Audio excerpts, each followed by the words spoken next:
उत्तराखंड की खबरों में आपका स्वागत है। मैं याशिन दीक्षित और आप देख रहे हैं के न्यूज इंडिया। वक्त हो चुका है खबरों का, उससे पहले रुक करते हैं हेडलाइंस की ओर। सीएम धामी ने किया अति प्रभावित इलाकों का निरीक्षण, विभागों को अलर्ट मोड पर दिए निर्देश।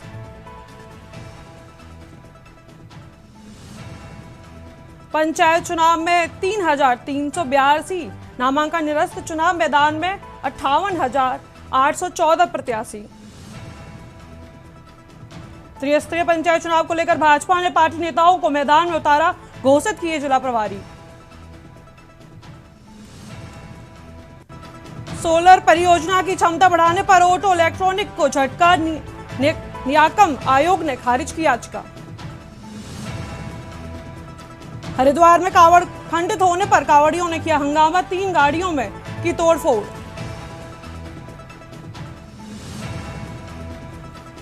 देहरादून से जाने वाले वाहनों के लिए आज से डाइवर्ट रहेंगे कई रूट, एडवाइजरी जारी। आप देख रहे हैं के न्यूज, खबरों का सारथी। खबरों की ओर रुख करते हैं। त्रिस्तरीय पंचायत चुनाव के तहत पौड़ी जिले में जिला पंचायत सदस्य पद को लेकर 38 निर्वाचन क्षेत्र से नामांकन पत्रों को जांच प्रक्रिया पूरी होने के बाद कुल 176 उम्मीदवार मैदान में थे, जिसमें से नाम वापसी के आज पहले कुछ 6 उम्मीदवारों द्वारा अपने नाम वापस ले लिए गए। जिला पंचायत सदस्य पद के आरओए मुख्य कृषि अधिकारी डॉक्टर वीके यादव ने आज गुरुवार को लगभग 4 बजे जानकारी देते हुए बताया कि नाम वापसी के आज पहले 6 उम्मीदवारों द्वारा अपने नाम वापस लिए गए हैं। बताया कि जिसमें द्वारीखाल विकास खंड से कुल्हाड़ अनारक्षित सीट से प्रदीप कुमार, यशपाल सिंह तथा कीरत सिंह द्वारा अपने नाम वापस ले लिए गए हैं। वहीं थैली सेंट विकास खंड से नैनी डार सीट से पूजा तथा पौड़ी से लवालनी सीट से मनोज कुमार व ढोब श्रीकोट सीट से द्वारिका नंद द्वारा अपना नाम वापस लिया गया है। इसके साथ ही अब 170 उम्मीदवार मैदान में है। कल नाम वापसी के दूसरे दिन कितने लोग नामांकन पत्र वापस लेते हैं, उसके बाद ही उम्मीदवारों की सही स्थिति क्लियर हो पाएगी।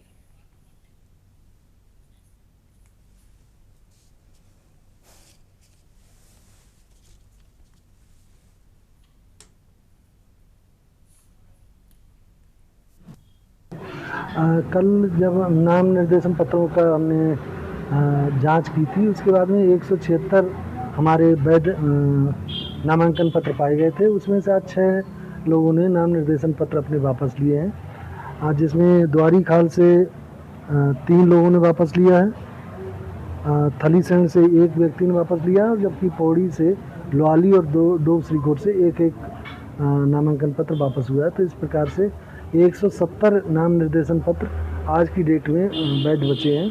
यदि कल भी अगर कुछ और लोग नाम निर्देशन पत्र वापस लेते हैं तो स्थिति थोड़ा बदलेगी। खबर मंगलौर से है, जहां कावड़ यात्रा को लेकर पुलिस प्रशासन पूरी तरह से अलर्ट मोड पर है। 11 जुलाई से शुरू हो रही यात्रा के चलते उत्तराखंड के मंगलौर में फ्लैग मार्च निकाला गया। मंगलौर कोतवाली प्रभारी शांति कुमार के नेतृत्व में भारी पुलिस बल और सीआरपीएफ के जवानों के साथ नगर में फ्लैग मार्च किया गया।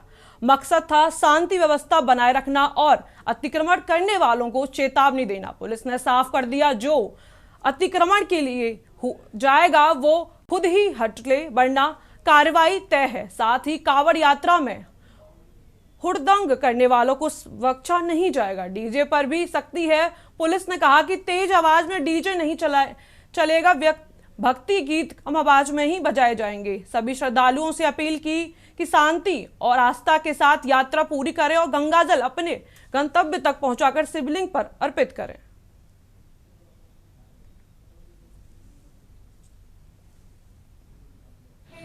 कावड़ यात्रा के दौरान जो हमारा अतिक्रमण हो रखा है, इसको हटाना है और थोड़ा सा जनता में संदेश देना है कि कावड़ यात्रा को सकुशल से बचने के लिए पुलिस के हमारे पास पर्याप्त मात्रा में फोर्स है। कम पड़ेगी तो और आ जाएगी। किसी तरह का कोई हुड़दंग नहीं होने दिया जाएगा। अब क्या कार्रवाई होगी?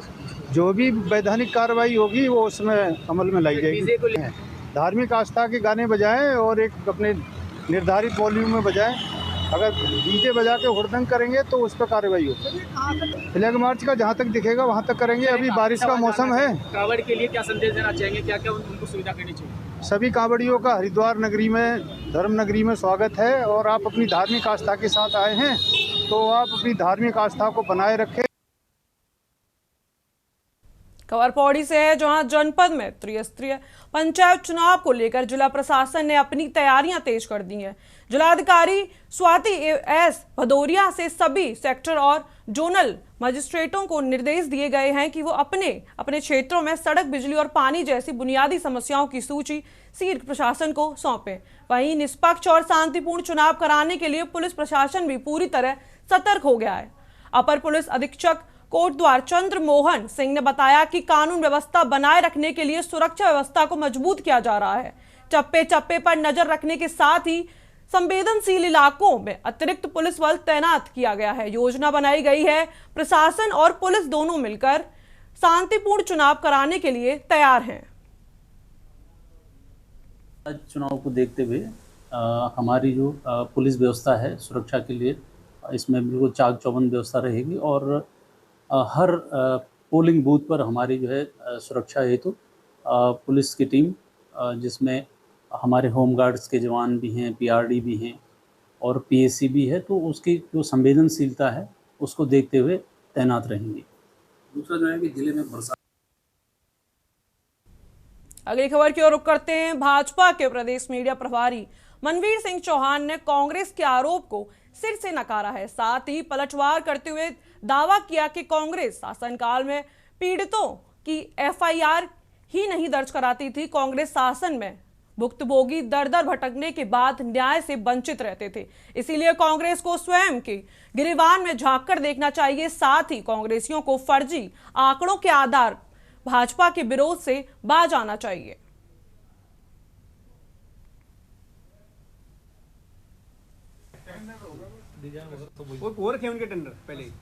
मुझे लगता है कांग्रेस पार्टी को कुछ बोलने से पहले अपने गिरेबान में झांकना चाहिए और जो कांग्रेस पार्टी फर्जी आंकड़े, मनगढ़ंत आंकड़े जो जारी करती है, जो बोलती है, वो आंकड़े कहाँ तैयार होते होंगे ये कांग्रेस वाले ही बता पाएंगे।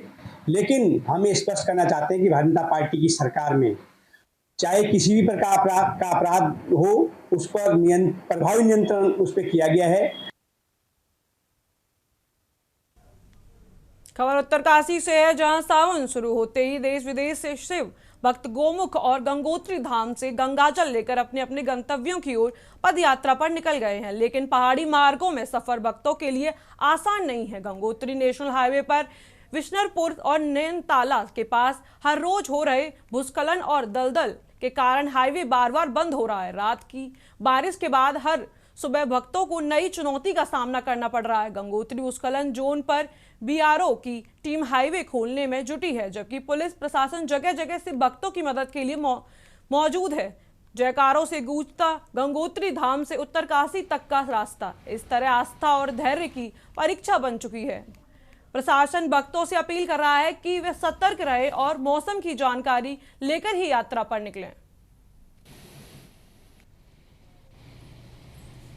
यात्रा शुरू होने वाली है। जो हमारे पॉइंट्स हैं जहां पर कि ट्रैफिक को लेकर के व्यवधान रहता है या लैंडस्लाइड जोन्स हैं, वहां पर हम लोगों ने ड्यूटी लगाई है।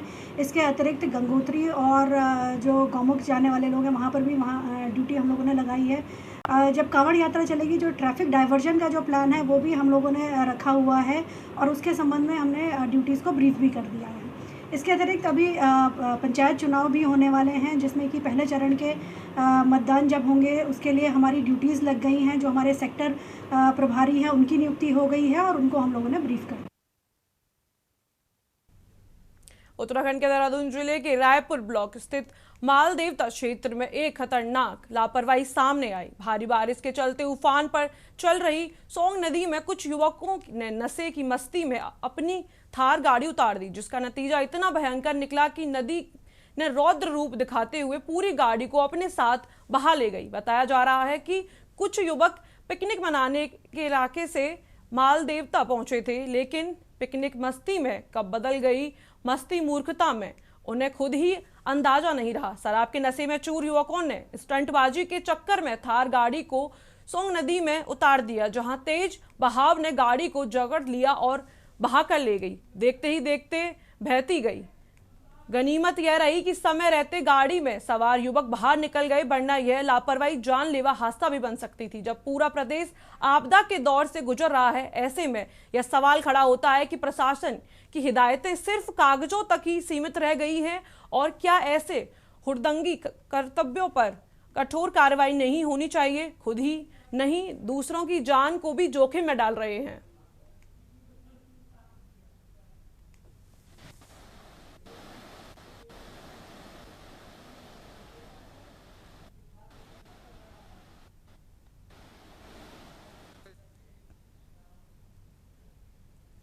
देश भर के 25 करोड़ से ज्यादा कर्मचारी कल देशव्यापी हड़ताल पर रहे। ये कर्मचारी बैंकिंग, बीमा, राजमार्ग निर्माण और कोयला खनन समेत अन्य कई क्षेत्रों में कार्यरत हैं। यह हड़ताल 10 ट्रेड यूनियन और उनकी सहयोगी इकाइयों द्वारा सरकार की मजदूर, किसान और राष्ट्र विरोधी नीतियों का विरोध करने के लिए बुलाई गई थी, जिसके कई जरूरी सेवाएं प्रभावित हुई। ट्रेड यूनियन का कहना है कि हड़ताल कोई प्रदर्शन नहीं, बल्कि देश की नीतियों और श्रमिकों के अधिकार पर सवाल उठाने की बड़ी कोशिश है। हड़ताल सफल रही, इसका असर न केवल सेवाओं पर पड़ेगा, बल्कि सरकार की नीतियों पर भी पड़ेगा। देशव्यापी हड़ताल के आह्वान पर उत्तराखंड संयुक्त ट्रेड यूनियन संघर्ष समिति व अन्य स्वतंत्र फेडरेशनों द्वारा हड़ताल का व्यापक असर भी देखने को मिला। गांधी पार्क से जिला मुख्यालय तक विशाल रैली निकालकर केंद्र व राज्य सरकार की नीतियों का विरोध किया।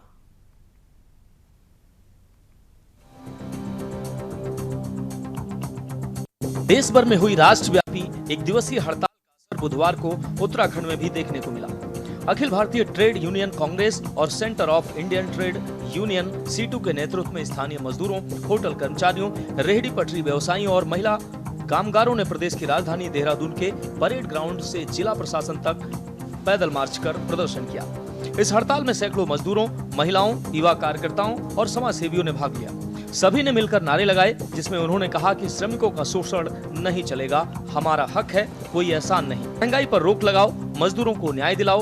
उन्होंने कहा कि बीजेपी की केंद्र सरकार द्वारा देश भर के मजदूर के खिलाफ षड्यंत्र कर उनके अधिकारों से खेला जा रहा है, जिसको किसी भी हाल में बर्दाश्त नहीं किया जाएगा। हड़ताल का मकसद देश भर में श्रमिकों के अधिकारों की रक्षा और भाजपा की सरकार की मजदूर विरोधी नीतियों का विरोध किया गया। इस मौके पर विभिन्न मजदूरों को लेकर राष्ट्रपति को भेजा गया ज्ञापन भेजकर विभिन्न मांगे उठाई गई, जिसमें महंगाई भत्ता की बहाली व समय पर भुगतान, होटल, दुकान, स्कूलों में काम करने वालों को बोनस, साप्ताहिक छुट्टी मिले, 12 घंटे काम का नियम रद्द किया जाए, 8 घंटे की शिफ्ट लागू, 26,000 न्यूनतम वेतन तय किया जाए, गैस, डीजल, पेट्रोल की बढ़ती कीमतों को रोका जाए, नई पेंशन स्कीम खत्म कर पुरानी पेंशन स्कीम योजना बहाल की जाए, रेहड़ी पटरी वालों को स्थायी स्थान और सम्मानजनक रोजगार मिले, रिक्शा चालकों और सफाई कर्मचारियों के साथ हो रहे भेदभाव को तुरंत रोका जाए, सिफन कोर्ट में उजड़े परिवारों को फिर से बसाया जाए, महिला श्रमिकों को सुरक्षा, ओवर टाइम और अवकाश की सुविधा दी जाए, सरकारी विभागों में खाली 50,000 पदों पर भर्ती की जाए, पुराने श्रमिकों को मकान और जमीन पर अधिकार दिया जाए, चाय बागानों की जमीन का मुआवजा श्रमिकों को मिले। प्रदर्शनकारियों ने कहा कि यह आंदोलन देश भर के करोड़ों श्रमिकों की आवाज है। यदि सरकार ने जल्द सुनवाई नहीं की तो आंदोलन और तेज किया जाएगा। सेंट्रल ट्रेड यूनियन है, उन्होंने राष्ट्रव्यापी हड़ताल का ऐलान किया है। जो नई 4 श्रम संहिताएं केंद्र सरकार लाई है और लंबे संघर्षों के बाद जो हिंदुस्तान के मजदूरों ने अधिकार और लेबर कानून हासिल किए थे, उनको समाप्त किया जा रहा है। केंद्र सरकार कॉरपोरेट के हित में ऐसी नीतियों का निर्माण कर रहा है ताकि मजदूरों की कमर टूट जाए। हम इस प्रतिरोध के द्वारा, इस संघर्ष और आंदोलन के द्वारा यह ऐलान करना चाहते हैं कि केंद्र सरकार अपनी जन विरोधी और मजदूर विरोधी नीतियों से अपना कदम वापस खींचे। देखिए, संयुक्त ट्रेड यूनियन के आह्वान पर, जिसमें राष्ट्रीय स्तर पर इंटक भी शामिल है, ये भारत बंद की आज एक कॉल दी गई है। देशव्यापी जो औद्योगिक हड़ताल है, ये इससे सरकार को हम संदेश देना चाहते हैं कि सरकार ने जितने भी श्रम कानून हैं उनको कमज़ोर करने का काम किया है मोदी सरकार ने। भाजपा की भ्रष्ट सरकार ने, और किस प्रकार से रोजी रोटी का संकट आज आम जनमानस में गरीब के सामने आ गया है, उसको देखते हुए आज ये राष्ट्रव्यापी औद्योगिक हड़ताल है और उत्तराखंड में भी इसका काफ़ी असर दिख रहा है। काफ़ी हमें सहयोग समर्थन हर एक जगह से मिल रहा है और आज हम जाकर अभी डीएम के माध्यम से महामहिम को राष्ट्रपति जी को ज्ञापन प्रेषित करेंगे। तो बता दें कि भारत बंद का आह्वान देश के 10 बड़ी केंद्रीय ट्रेड यूनियन ने मिलकर किया है। उनका कहना है कि सरकार सिर्फ बड़े कॉर्पोरेट्स के हित में काम कर रही है, जबकि आम आदमी की नौकरी, वेतन और सुविधाएं घटती जा रही है। साथ ही सरकार लेबर कानूनों को कमजोर करके यूनियनों की ताकत खत्म करना चाहती है। इसके अलावा सरकार की नीतियों कर्मचारियों और किसानों के भी खिलाफ है। यूनियनों का कहना है कि उन्होंने पिछले साल श्रम मंत्री को 17 सूत्रीय मांगों का ज्ञापन सौंपा था, जिसमें ये प्रमुख मांग की गई थी। बेरोजगारी दूर करने के लिए नई भर्तियां शुरू की जाएं, युवाओं को नौकरी में, रिटायर्ड लोगों की दोबारा भर्ती बंद हो, मनरेगा की मजदूरी और दिनों की संख्या बढ़ाई जाए, शहरी बेरोजगारों के लिए भी मनरेगा जैसी योजना लागू हो, निजीकरण, कॉन्ट्रैक्ट बेस नौकरी और आउटसोर्सिंग पर रोक लगे, 4 लेबर कोड खत्म हो जो कर्मचारियों के हक छीनते हैं, मूलभूत जरूरतों जैसी शिक्षा, स्वास्थ्य और राशन पर खर्च बढ़े।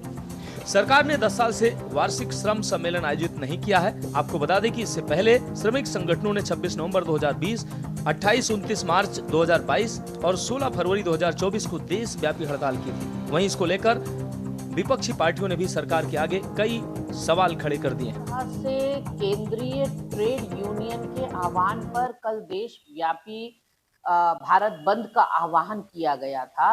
उसके मद्देनजर अगर देखा जाए तो आज देश में चाहे वो आर्थिक खाई हो, चाहे वो सामाजिक खाई हो, चाहे वो राजनीतिक खाई हो, हर तरह से खाई मोदी सरकार के सत्ता पर काबिज होने के बाद लगातार बढ़ रही है।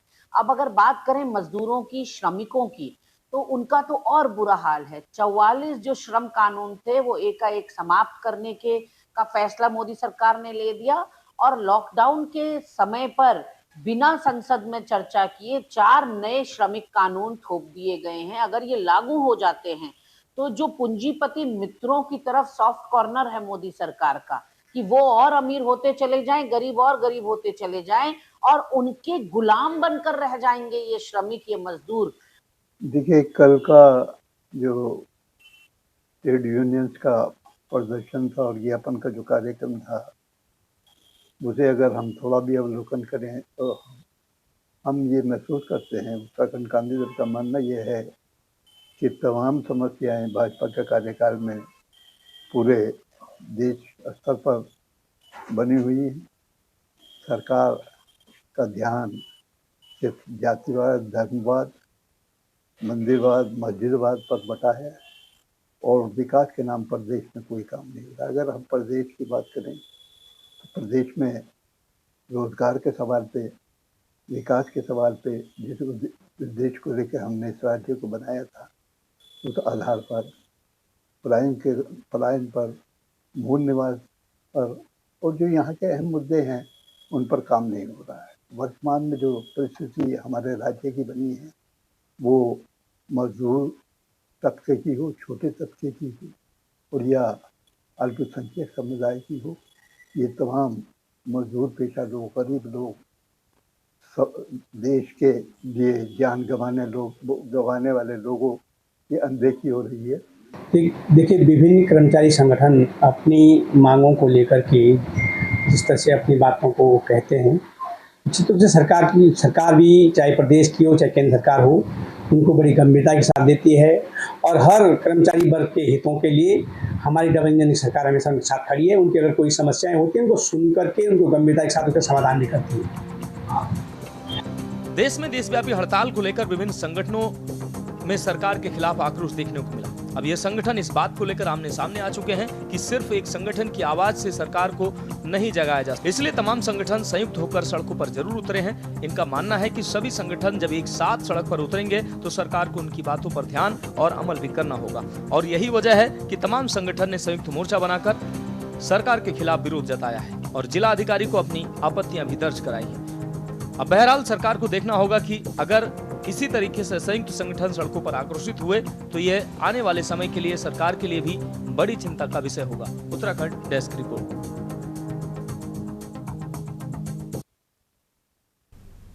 देहरादून के सहसपुर क्षेत्र में जहां रविवार की एक घटना का वीडियो वायरल हो रहा है, अचानक आई तेज बारिश के बाद चोर खाले में जल सैलाब आ गया। इसी बीच दो व्यक्तियों ने लापरवाही दिखाते हुए मोटरसाइकिल के साथ उफनते नाले को पार करने की कोशिश की। पानी के तेज बहाव में एक व्यक्ति बह गया, हालांकि कुछ दूरी पर व्यक्ति की जान बाल बच गई। यह पूरी घटना का लोगों ने वीडियो बना लिया। उनके मुताबिक पानी का बहाव इतना तेज था कि पल भर में बाइक समेत युवक फिसल गया और गनीमत रही कि युवक की जान बच गई। स्थानीय प्रशासन ने लोगों से अपील की कि बारिश के दौरान ऐसे खतरनाक प्रयास न करें, सुरक्षित स्थानों पर ही रहें। क्या मौके पे बनी वीडियो भी वो गया, आदमी भी गया, दूसरा वो गया आदमी, आदमी गया वो।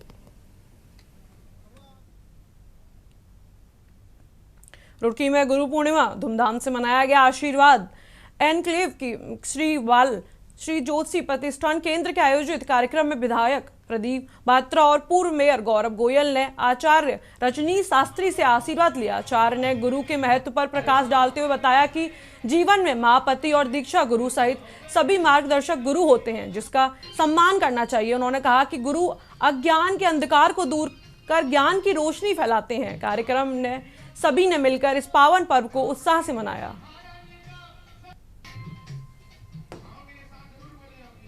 जो आपकी कोई साधनाएं हैं, जो भी आप कुछ करते हैं, यदि वो किसी गुरु के तत्वाधान में, उनके संरक्षण में करेंगे तो वो अधिक फलीभूत होगा। क्योंकि हमारे ऋषि मुनियों ने भी मंत्रों को कैसे किया हुआ, कीलक किया हुआ है।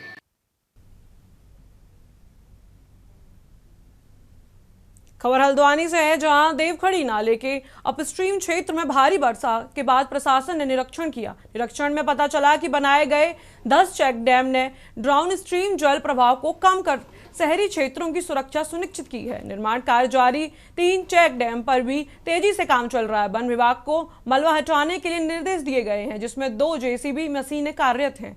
इसके आसपास के बस्तियों में जल भराव की संभावना कम होगी और लोगों को राहत मिलेगी।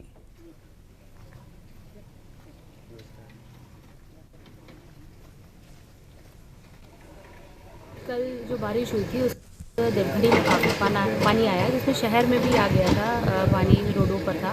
तो उसके कारण जिलाधिकारी महोदय ने एक निर्देश दिया, जिसमें कि सभी विभागों की टीमों के साथ फॉरेस्ट है, राजस्व विभाग है और सिंचाई है और USDA है, सभी यहाँ हम लोगों ने मौके पर निरीक्षण किया है। फुट हिल में बलूटी गाँव ऊपर के एरिया में काफ़ी अत्यधिक वर्षा हुई थी, जिसकी वजह से देवखड़ी नाले में जो 3 नाले आते हैं उनमें काफ़ी ज़्यादा पानी आ गया था।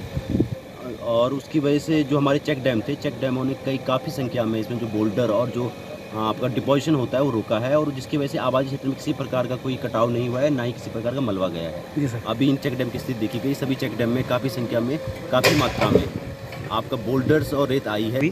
देखिए, कल जो बारिश हुई है, चूँकि काफ़ी कुछ एरिया थे जो जहाँ पे बहुत तेज़ बारिश हुई थी, वो जिसके वजह से शहर में कुछ जगह जल भराव की स्थिति आई थी, लेकिन स्थिति नियंत्रण में थी और कोई हानि वगैरह नहीं हुई है। आज हम लोग उसी को चेक करने के लिए कि ये पानी कहाँ से आया और किस वजह से ये भरा, तो आज हम उसी को लेके मौके पे भी आए।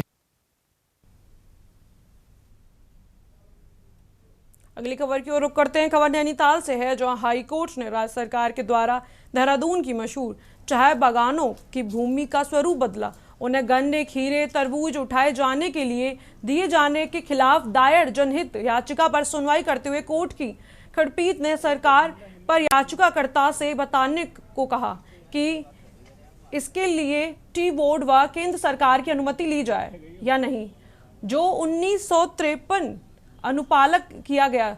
2 सप्ताह में कोर्ट को इससे अवगत कराएं। मामले की सुनवाई के लिए कोर्ट ने 2 सप्ताह बाद ही तिथि कोर्ट के नियत की है। आपको बता दें कि देहरादून के विकास नगर निवासी देवानंद के उच्च न्यायालय में जनहित याचिका दायर कर कहा है कि देहरादून की विकास नगर क्षेत्र टी बागान के लिए प्रतिबंधित क्षेत्र था। इस क्षेत्र में इसके अलावा कोई कृषि कार्य नहीं करने की अनुमति है, लेकिन जब से इस भूमि का चाय के अलावा अन्य सीजन कृषि के लिए किया जा रहा है, तब से इसका अस्तित्व खतरे में आ गया है। जनहित याचिका में राज्य सरकार से अनुरोध किया है कि टी स्टेट की धरोहर में ही विकसित किया जाए।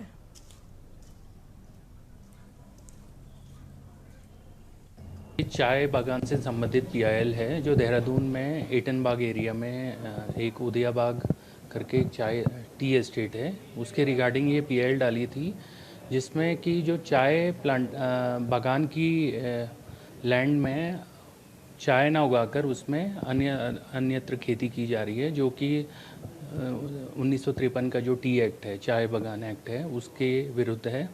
वही चीज़ आज हमने माननीय न्यायालय के सामने प्रस्तुत की कि जो 1953 का अधिनियम है।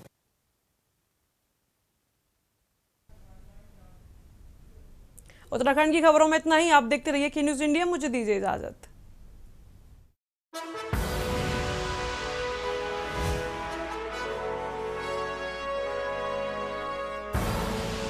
आप देख रहे हैं के न्यूज़, खबरों का सारथी।